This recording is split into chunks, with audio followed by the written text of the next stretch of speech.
Welcome to the Stepmom Side with Alicia Crasco, the podcast for stepmoms ready to create the life they want and one they actually have a say in. Here we talk all things stepmom life and just a little bit more. Leave the superficial conversations at the door and get ready for perspective shifts and actionable advice to help you on your way to creating the life you want, one step at a time. Hey, welcome to this week's podcast episode. I'm super excited about this one. It is all about 9 things that I've learned in 9 years of marriage. And they're not really in any particular order, so I don't want you to think like, oh, this one's more important than that one, or that one's more important than this one because she put it first. But yeah, the things that I wish that I knew when I signed up to be a stepmom. Because, damn, did I wish that I knew. Like, I did not know how hard it was going to be. I did not know about the growth that I was going to go through. I did not know about the trials and tribulations that my marriage was going to take on just because I was a stepmom. I mean, if you're anything like me, you're probably like, oh, my partner's got an ex and they've got kids. Yeah, big deal. Like, so what? Not really heeding the advice of your girlfriends that were probably like, oh my God, I could never date somebody with kids. And then now you're like, oh, yeah, I don't know why they said that. Because, oh, yeah, I know why they said that. Or I know why people are like, I could never date somebody with kids. And there are parts of me that are like, I get it. And it's wild because when you are friends with somebody that maybe is thinking about dating kids, you're like, well, that person seems like, like the person that I'm going to start dating, like that person seems like a really nice person. And I don't want to be like, hey, you need to run. But also like, I feel like I have a due diligence to tell you like about the things that are going to happen.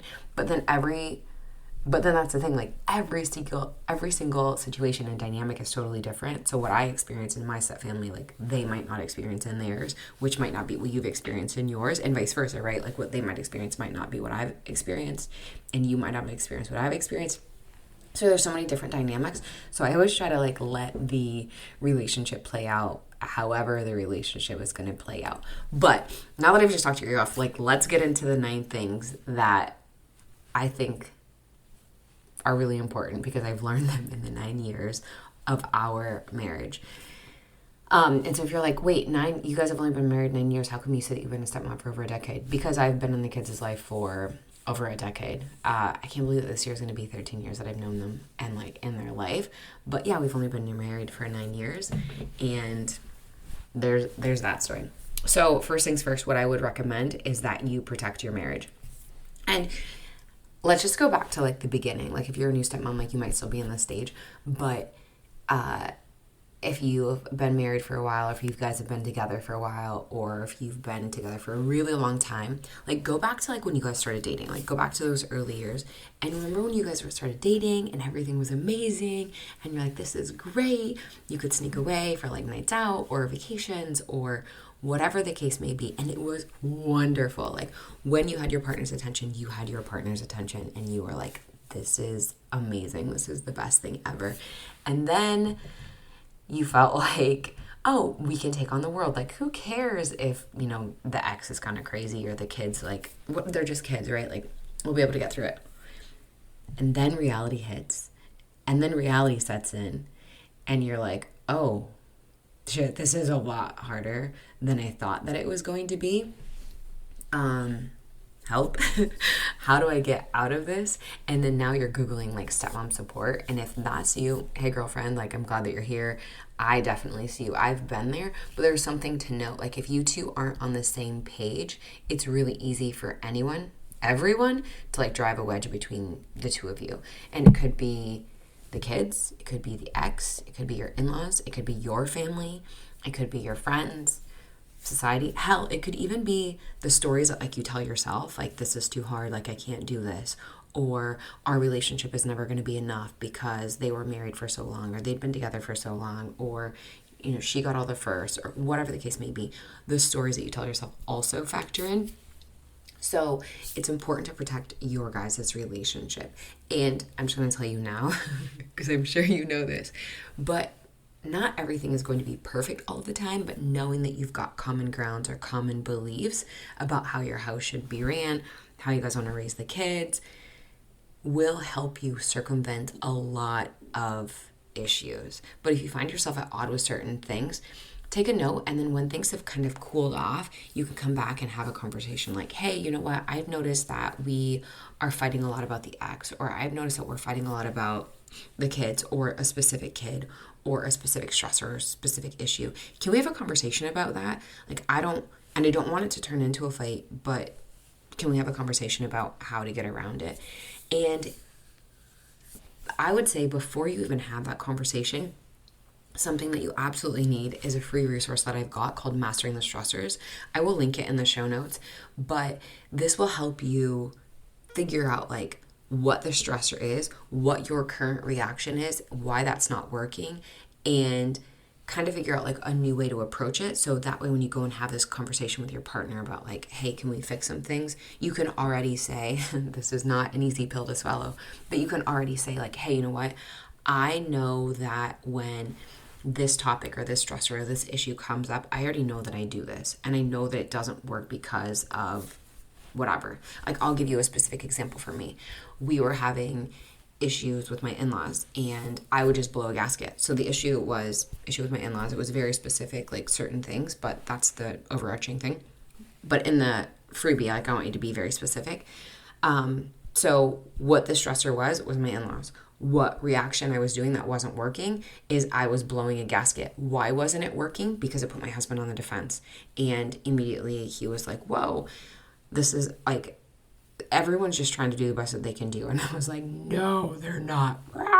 Okay. So then it was like a little bit of self-reflecting for me. Like, okay, and now what am I going to do next? Well, now what's the new thing that I'm going to do? So what's the stressor? What's my current reaction? Why is that not working? And then what am I going to try next time? So that's in this freebie. And I want you to have it because writing it out actually does help. And that's why it's not like you can just type on it. You have to like print it out, write on it, or just like draw it on a piece of paper for yourself.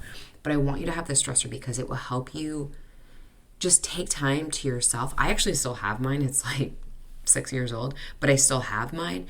And what I would do is I would just go through it and be like, okay, Alicia, don't be an idiot here. Like, let's practice this. Because practice makes better. It doesn't make perfect, it makes better. Practice makes better. So you know that this stressor is going to come up again. You know that these people that you're interacting with are going to keep coming up. You know that the kid's behavior is going to be the same until something's happening. But if you go into a conversation with your partner about, I already know that this is what I'm doing wrong, that's going to help you a lot. Which brings me to my next thing is about being happy and not right. Because if you are anything like me, you were like, I love to be right. This is amazing. Like, this is wrong and this is wrong. And I told you that this was going to happen and it did it. And here's the thing. So number 2 is being happy and not right. The thing about being happy is sometimes you have to swallow your pride, or sometimes you have to swallow that like, that person is really annoying me and I would much rather just be happy than be right. Because it also doesn't feel good to your partner for you to constantly be like, I told you so, I told you so, I told you so.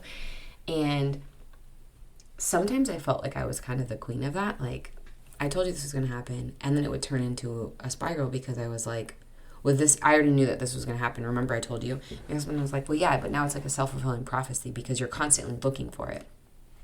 I'm like, because I'm right. Like, I see this. Like, I see this dysfunction. I see what's happening. You don't. You're too close to the situation. Blah, blah, blah, blah, blah. And I know that you know what I'm talking about because you've probably done it, right? Are you sitting there nodding your head like, yes? Okay, I got you.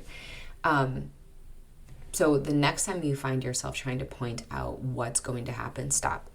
Don't do it, because your partner is too close to the situation to understand what you're trying to say.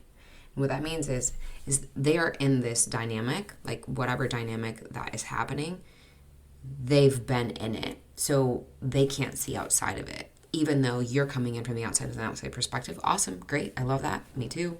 It doesn't work. It's going to blow up in your face. And so this is something I tell stepmoms that I'm coaching too, like, your partner does not need to know every single thing that you think.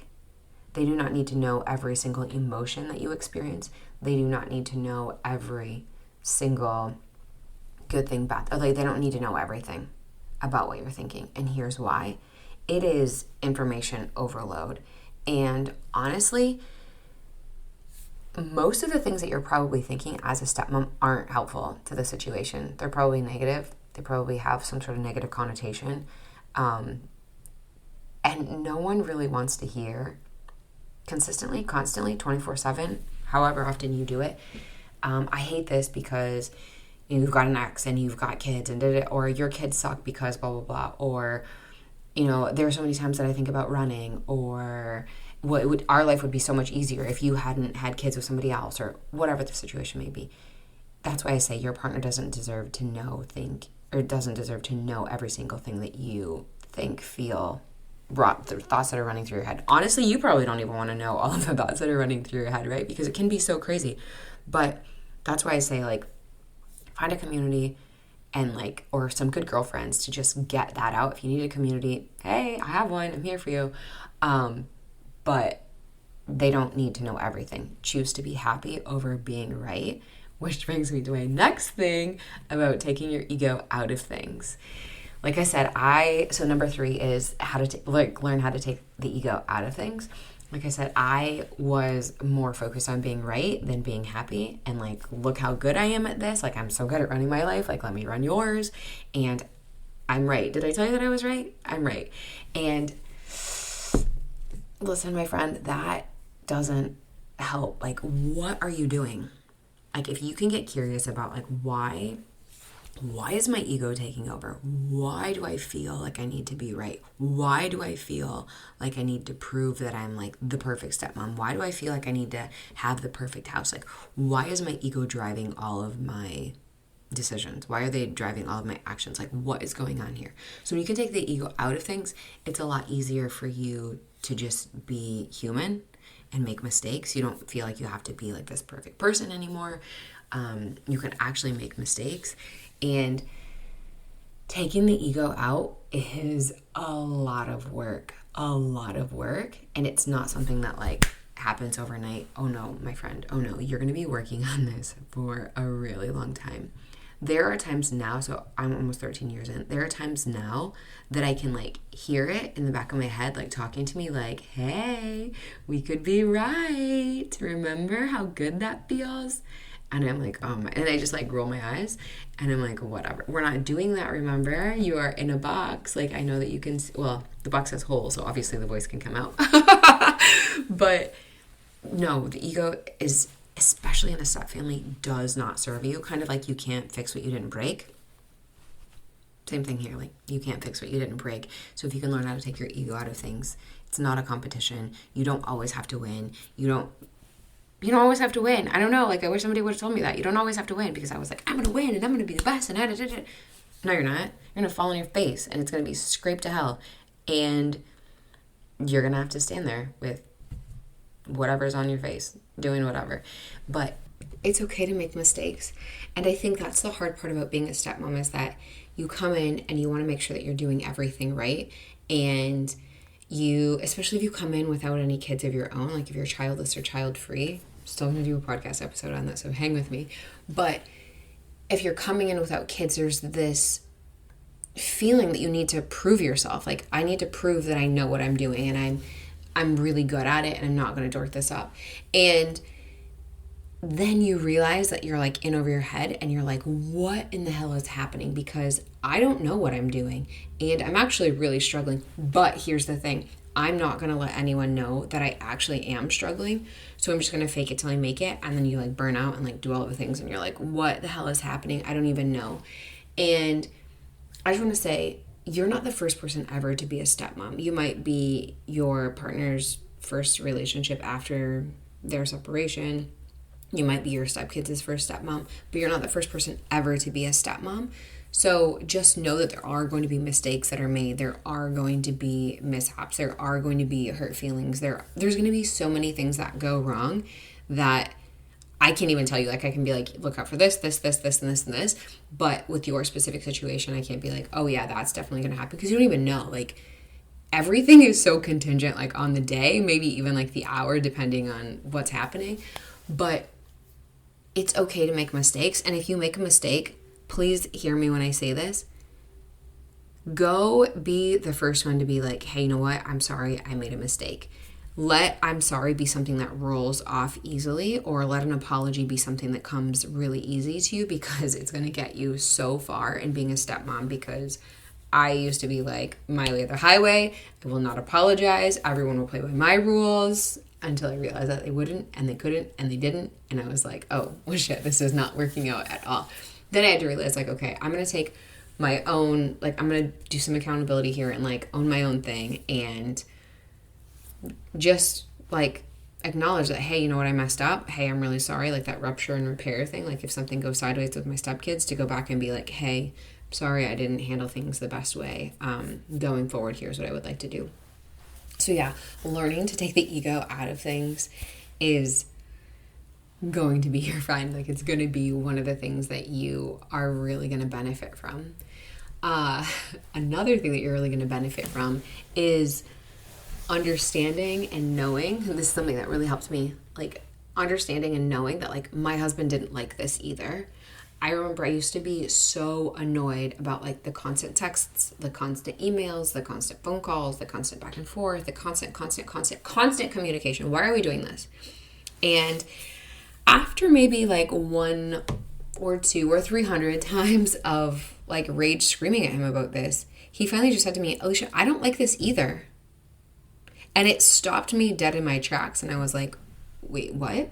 He's like, do you think that I want to be standing over here while we're on a date, or while we're, you know, spending time when it's just us without the kids, texting somebody else about whatever is going on, whether it's the kids, not necessarily the kids, but, like, the ex? Like, do you think I want to be doing that? I don't. This was, like, really early on in our relationship. Maybe, like, 6 years ago. Even though it was, like, actually it was longer than that. It was probably, like, 8 or 9 years ago. But he was like, I don't like this either. What I would like to do is have a conversation with you. What I would like to do is be spending time with you. What I would like to do is be doing whatever it is that we're doing, since we don't have the kids. And here's why. Because I know that this is going to happen. I know that a text is going to come in that I'm going to have to take, or a phone call is going to come in that I'm going to have to take. And then this is the flip side of it. I'm like, okay, I'm going to put that back in its box, and then I'm going to come back to you and be like, okay, I'm ready to hang out. I'm ready to do whatever we're doing. But you're over here pissed as hell. This is something that I have to do. I have to communicate with my ex because we have kids.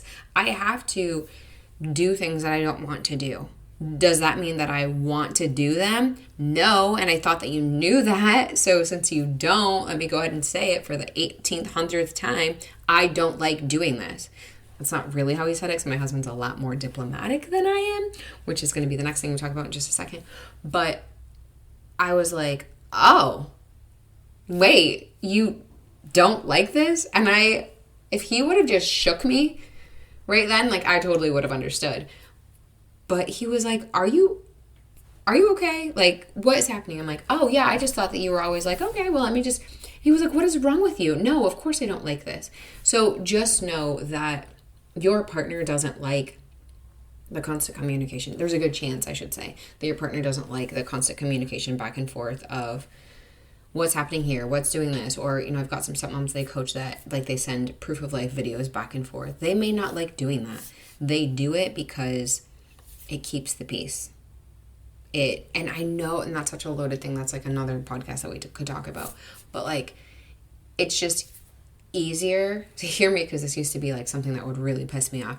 It's just easier to handle the text and be done with it than to have it, like, lingering. Because if they don't handle that text and you know about it, you're going to be constantly like, well, when are you going to answer? When are you going to answer? Well, then what's she going to say? Well, then what's going to happen? So it's just spiral, right? So just know that your partner doesn't like the communication either. It doesn't like doing it, but they have to do it.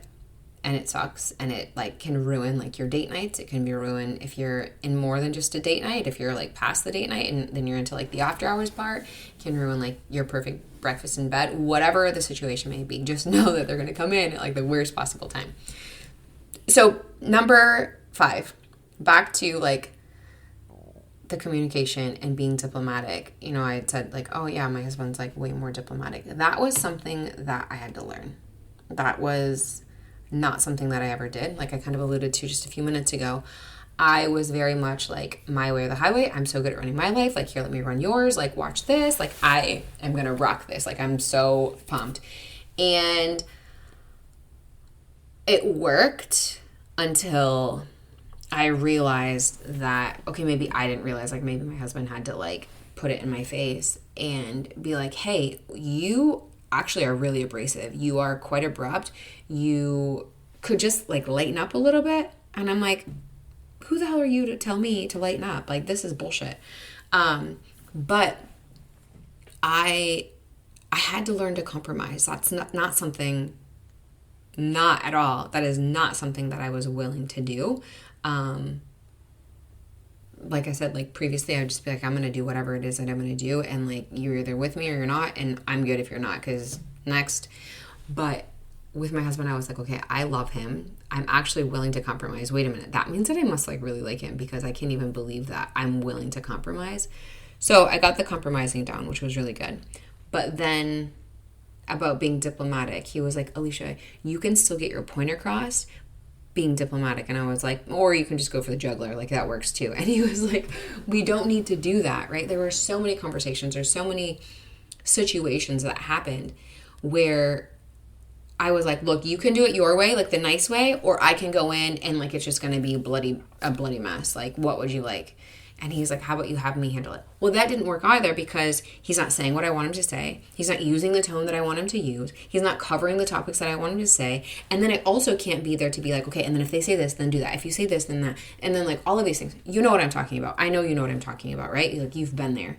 And it used to like, oh my gosh, if you're listening to this and you understand, but it used to live rent-free in my head. Like, okay, when you have this when he has this conversation with somebody else, they're going to say this, and then you're going to say that. And then they're probably going to say this, because I know, because they've been studying and did it. And it was just like, what the hell is wrong with me? Like, why do I keep doing this? Why am I tormenting myself? And then I kind of realized that like, oh, it's the control thing, right? Like, because I had to have control of everything, and I needed to like feel like I was in control, because I didn't have any control of anything.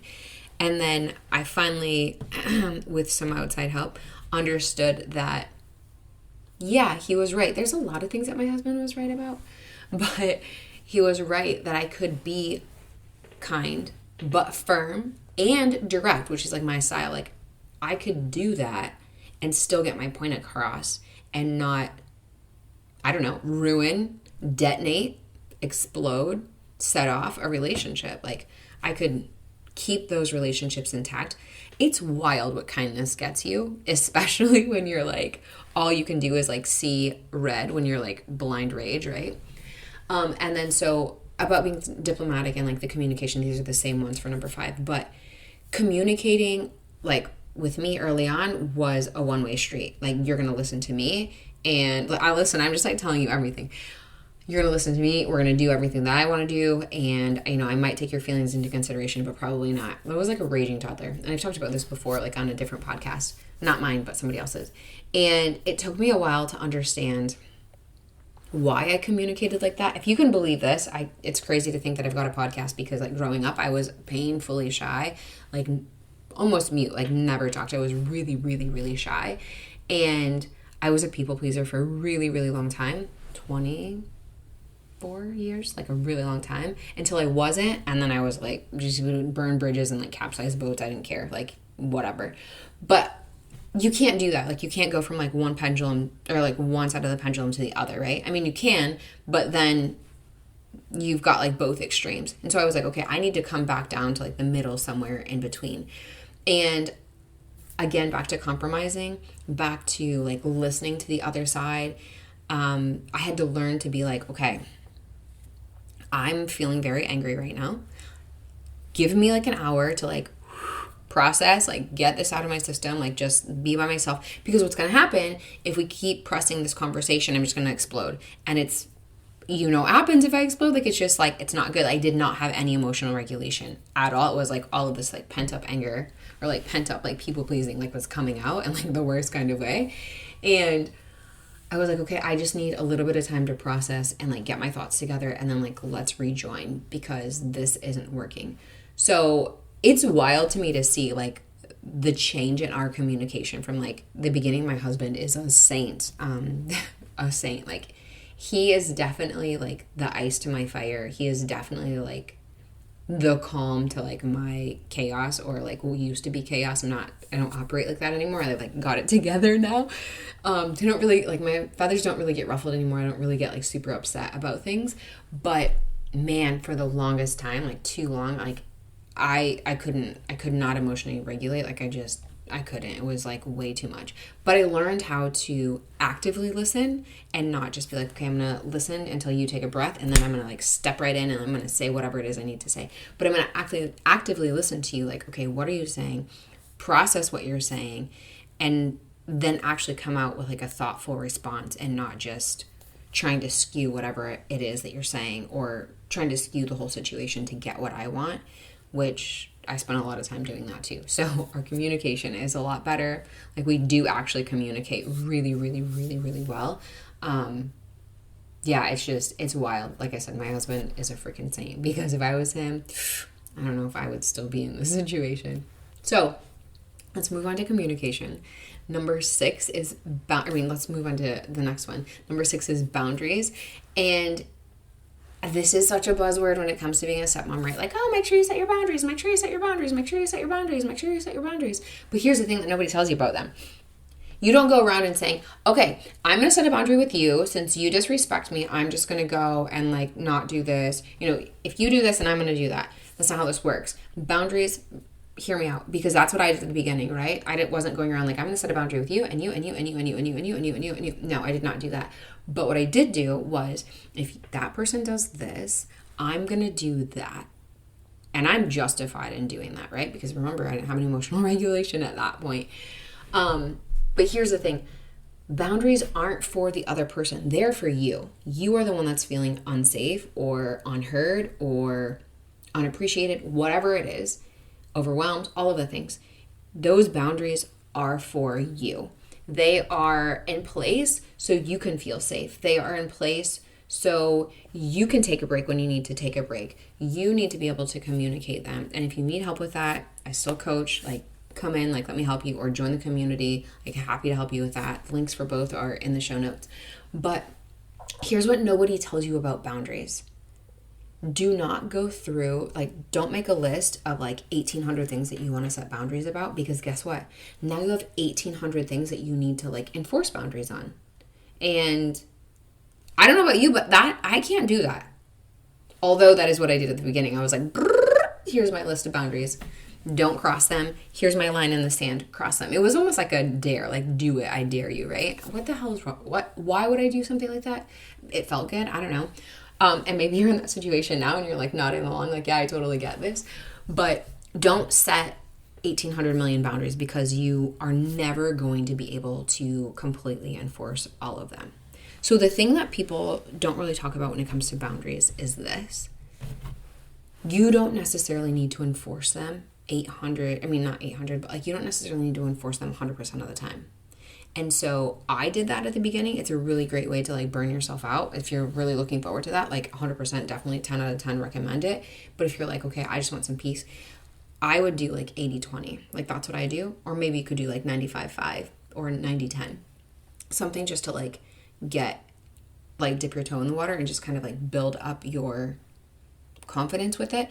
And I always recommend, like, when I'm coaching a stepmom, like, start with something really small, something that is going to be really easy for you to enforce, and like build on your confidence from that. Because if you just go in like balls to the wall about some massive boundary that you want to set, like, let's say, like, the last podcast episode I did was about getting the ex out of your house. If you're like, okay, you know what, the boundary that I'm going to set now is the ex is never coming in this house ever again. Okay, let's pump the brakes there, because that is a massive thing to do. I would start with something small, something that you can have a little bit more control over. That's not something that you have a lot of control over, like, right away, even though I know that you would love that. And your boundaries don't necessarily need to glow in the dark like mine did. Everyone knew what they were, and yikes, it was like, definitely don't cross these. There were spikes in the ground, like warning signs, do not trespass. Like, girlfriend, like, learn from my mistakes, Don't do something crazy like that. But seriously, if you need help with boundaries, I have a free resource on that as well, like 5 steps to setting healthy boundaries. I will link that as well as in the show notes. But boundaries are really important. Here's what I want you to remember about boundaries. They're really important. They're for you, not the other person. And please don't make a list of 1,800 of them. And work on something small, like to build your confidence up. And it's okay, again, to fail at this. It's okay to like have a setback. It's okay for it to like work sometimes and then like, oh my gosh, it's not working right now, or I screwed up and I didn't enforce that boundary. It's okay. Tomorrow's a new day. The next time is a new time. Debrief yourself, like what went well, what didn't go well, and then okay, let's practice for the next time. So boundaries are important. Just be mindful. Sometimes they can be a minefield. Number 7, seek support before you need it. And if you're listening to this and you're like, yeah, Alicia, easy for you to say, you're a stepmom, like you're a stepmom coach. No, I wish somebody would have told me before we got married, like, hey, get support now. It might have saved me a bunch of money. It might have saved us a bunch of money, like from our wedding and the honeymoon and all of the things. Maybe we wouldn't have done that. But honestly, like, get support, not even for like all the crazy things that are happening within like your stepfamily situation, but just like yourself. Like I said, like I could not emotionally regulate, but our marriage counselor was a stepmom, and she was like, listen, let me tell you what you're screwing up, right? Because the first sessions were like, okay, he's doing this wrong and this wrong. And I was like, this is amazing. I love this, right? Because I wasn't in the crosshairs. And then she turned her chair to me and said, okay, Alicia, let's talk about you. I was like, what about me? I'm perfect. Like I didn't bring kids to this situation. Like whatever. She was like, listen, no. Same thing as my husband had said. Your approach is off, all of these things. And I was like, oh, I don't really like this. So that was something that I didn't like having to look in the mirror and be like, oh, I actually have a part in all of this. It's not everyone else's fault, like I'm trying to pretend. No, I had my own part that I was doing, and I had to own that, and I had to make my own changes. So there are just little tweaks that you don't know that you need to make without getting that outside support. That's why I'm like, please get support early and often, like before you need it. And even if things are going well, just have somebody on retainer. Like I've talked about this before. I've got stepmoms that have coaching packages with me. I don't require you to use them every 2 weeks. So they have 6 coaching sessions, but they're spread out over a year. They're spread out over 6 months. They're spread out over 8 months, however often you want to have them spread out.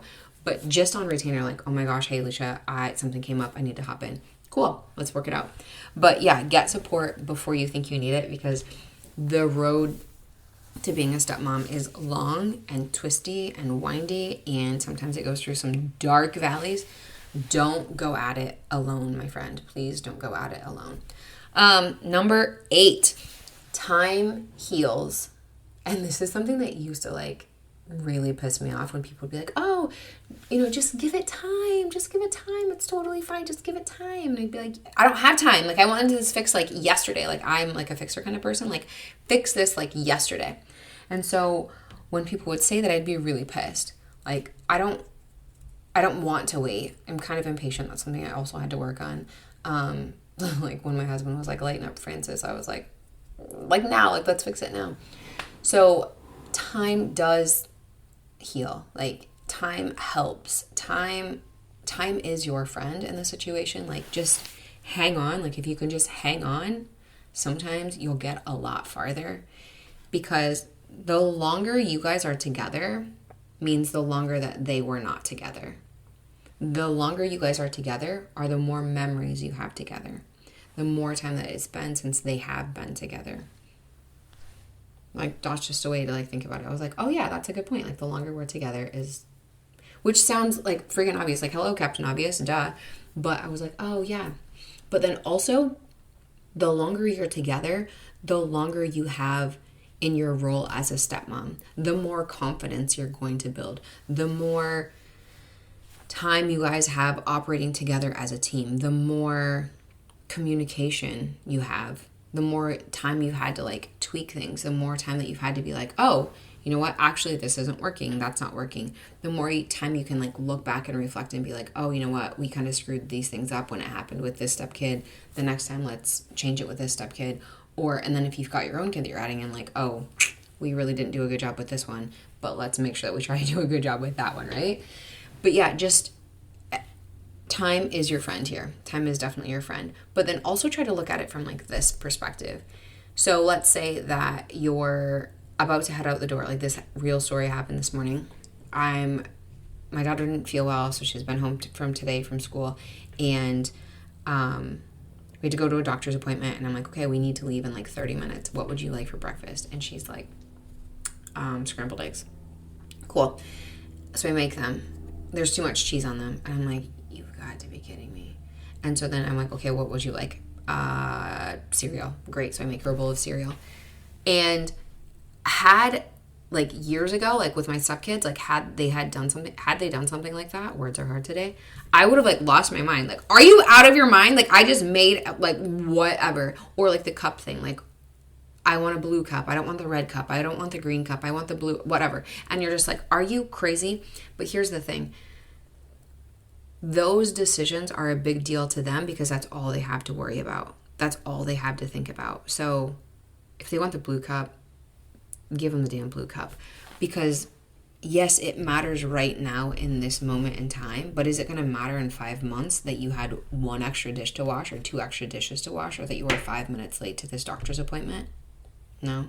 Is it going to matter in 5 years from now that you were late? No. And that was such a hard concept for me to grasp because anything and everything needed to be addressed. Like I said, I'm a fixer. Like, let me fix everything. But it was just like, this is so frustrating. And the more time you're together, the more the more time you have, fortunately and unfortunately, to experience the same things over and over again. Unfortunately, because it's really annoying, right? It's really frustrating. But fortunately, you have more time to experience the same thing over again. So then you can kind of collect data from this and be like, okay, I've recognized this pattern. This happens when... Listen, I know that you're a stepmom. I already know that you know. I already know that you're looking for patterns. Like, you recognize that when your stepkids come back from the other house, that they are strung out on sugar, or they've been up late, or they've watched too much TV, or it's hard to like get them to regulate. Like, you already know what I'm talking about. So you know that that's coming up. So what you can do is like, okay, I know that this is a situation. I'm going to go ahead and step back because I've had time to see that this happens almost all the time in this situation, in this dynamic. So just use time to your advantage. Please use time to your advantage. So that's number 8. Number 9 is how to handle things with humor. Okay, so you have been here for a while, so you know that I'm pretty sarcastic. Sarcasm bleeds into like all facets of my life, whether I'm coaching, whether I'm in the community, whether I'm being a wife, whether I'm being a stepmom, whether I'm being a mom, a friend, whatever. That's my thing. Like, sarcasm is hilarious to me, if done right? But it's also a way that I can process through like negative things, because I can be really mad that I'm in this situation, or I can be frustrated that this is happening, but I also can use a little bit of humor to go with it. I feel like it softens the blow on a lot of things. And also, like, my husband and I were just laughing about this the other day, and it's funny because I used to not be able to laugh at myself, like not even a little bit. Like, okay, I could laugh at myself if I like made a mistake, but I could not laugh at myself if I was like, if it was like a stepmom situation or like a wife situation. Like, I had to be the perfect wife and the perfect stepmom. Now I don't even care. Like, whatever. Like, you guys hate me? Cool. Like, I'm a good wife today? Great. I'm a bad wife today? Great. I like, whatever. And the other day, oh man, I wish I could remember what it was, but we were laughing, and my husband and I were just joking around with each other, and he said something about, it was something like how he used to be like super uptight, or you couldn't take a joke. And I was like, whatever. And I started laughing, and he was like, no, but seriously. And I said, yeah, you're right. No, but seriously. But had he said that like 9 years ago, like, if you could just take a joke, I would have been like, and you're a jerk. Like, you don't need to be a jerk. He's never like mean, but he is a lot more easygoing, a lot more laid back than I am. I'm like very black and white, very in your face, very all these things, where he operates more in a gray area and is a lot more laid back. And if things happen, like, it's not the end of the world, where it was definitely the end of the world for me. And now I can laugh about them. And it actually, like, adding humor to things has really helped. It helped especially like when my stepson moved in. It helps now like with my daughter, like parenting her. It's easy for me to just like take a step back and be like, I can't believe that this is happening right now. Like this morning with the cereal and the eggs, I was like, of course this is happening right now. Of course. Like, because we have somewhere to be, right? Or I could be like, and like fly off the handle about it. But then I have to do that rupture and repair. Like I just flipped out. So then I have to go back and like, hey, you know what? I'm sorry I yelled at you. I was really frustrated, blah, blah, blah. I was not emotionally regulated. But if I can just go and be like, of course this is happening right now because we have somewhere to be. Or today, like I had a coaching call that I had to reschedule because I had a doctor's appointment for her. And I'm like, oh my gosh, I used to like, oh my gosh, I can't cancel a coaching appointment, but all of these things. But then now I'm like, you know what? I'm grateful that I get to stay home like not actually go into an office and work, but I get to stay home and I have the flexibility to be here if my daughter is sick or like pick up like the slack part of it. And it's just like bring me back to center, and then I can kind of laugh about it and be like, you know what? Today is the day that things are going to go sideways because I have plans. Like I'm going to record this podcast episode. I have coaching. You know, I'm going to put some things together that we bought, and then just kidding. That's not at all what I'm going to do. Like this morning, my daughter slept until noon, and I was like, well, I don't know how long she's actually going to sleep. You know, like that weird conundrum of like, okay, how long is that person going to sleep? Like, ooh. So then you don't really ever get anything done. That's like where I was this morning. Okay, this is a funny story. I will tell you this since we're talking about humor. The very first time I stayed here, spent the night, then the morning after, like that following morning, like this is like, why is this a weird like part of it? Anyway, so we spend the night. The next morning, my husband wakes up. He's an early riser.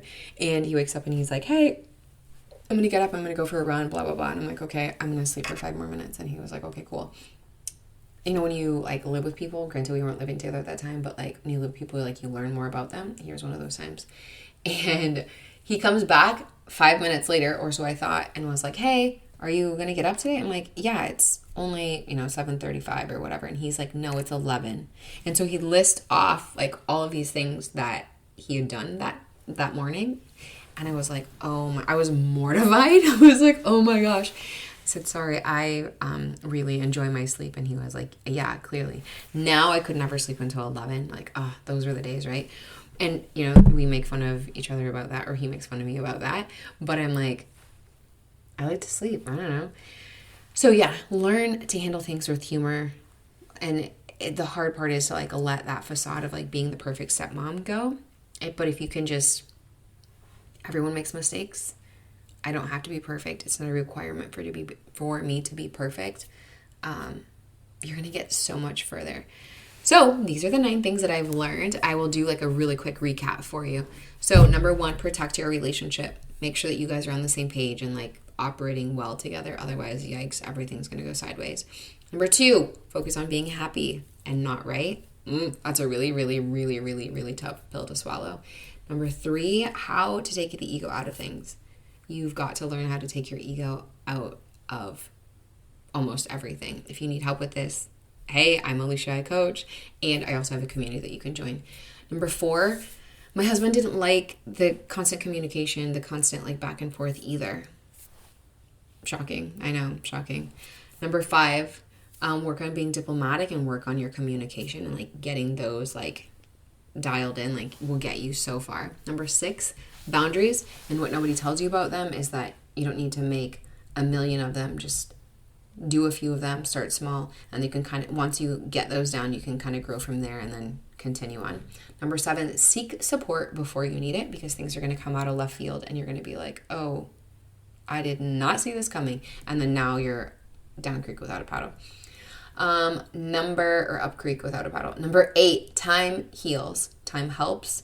Time will work in your favor. Just give it time. I promise. Like, just give it time.